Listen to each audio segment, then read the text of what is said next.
রাজধানীর পল্লবী স্বপ্ননগর আবাসিক এলাকায় রিহান ইসলাম পাভেল হত্যাকাণ্ডে জড়িত আরও তিনজনকে গ্রেপ্তার করেছে মহানগর গোয়েন্দা পুলিশ।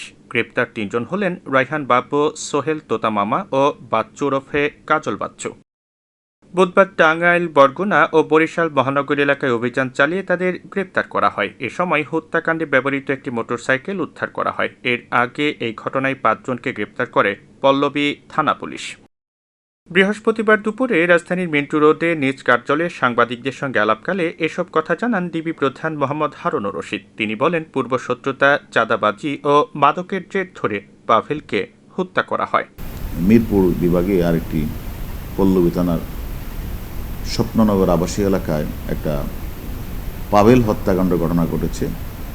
হত্যাকাণ্ডে ব্যবহৃত ছুরি ব্যবহার করা হয়েছিল, হোন্ডা ব্যবহার করা হয়েছিল। আমরা আমাদের টিম সিরাজগঞ্জ, বরগুনা, বরিশাল বিভিন্ন জায়গায় অভিযান চালিয়ে এই ঘটনার সাথে জড়িত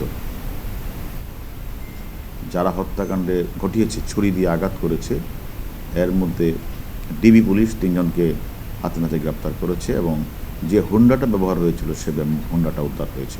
ডিবি জানায়, পাভেল হত্যায় ব্যবহৃত একটি মোটরসাইকেল উদ্ধার করা সম্ভব হলেও পাভেলকে তুলে নিয়ে আসা তাজমল ও হাবিবের আরেক ভাই হানিফ এখনও পলাতক। তাদের গ্রেপ্তারের চেষ্টা চলছে। বরগুনা, বরিশাল, সিরাজগঞ্জ বিভিন্ন জায়গায় অভিযান চালিয়ে হোন্ডাটি তারা উদ্ধার করে আর ঘটনার সাথে সরাসরি জড়িত ছুরি দিয়ে আঘাত করেছে এই ৩ জনকে তারা ধরেছে। বাকি অন্যান্য আসামিদেরকেও থানা পুলিশ গ্রেপ্তার করেছে। এই মামলাটা আমরা মোটামুটি বলা যায় যে যারা এই ঘটনার সাথে অপরাধের সাথে জড়িত ছিল সবাই গ্রেপ্তার হয়েছে।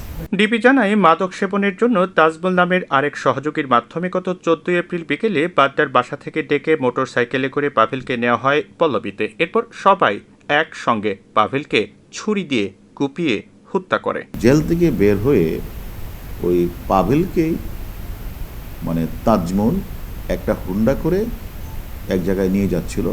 সেখানে নিয়ে যাওয়ার পথে হানিফের যে ভাই হানিফ, তারপরে হাবিব, তার রায়হান, সোহেল, বাচ্চু এরা মিলে তাকে ছুরি দিয়ে উপর্যুপরি আঘাত করে তারা মৃত্যু নিশ্চিত করে তারা ঘটনা থেকে পালিয়ে যায়। এ ঘটনায় গত ১৫ এপ্রিল পাভেলের মা পারুল বেগম বাদী হয়ে পল্লবী থানায় একটি হত্যা মামলা দায়ের করেন। পরে থানা পুলিশ হত্যাকাণ্ডে জড়িত ৫ জনকে গ্রেপ্তার করে।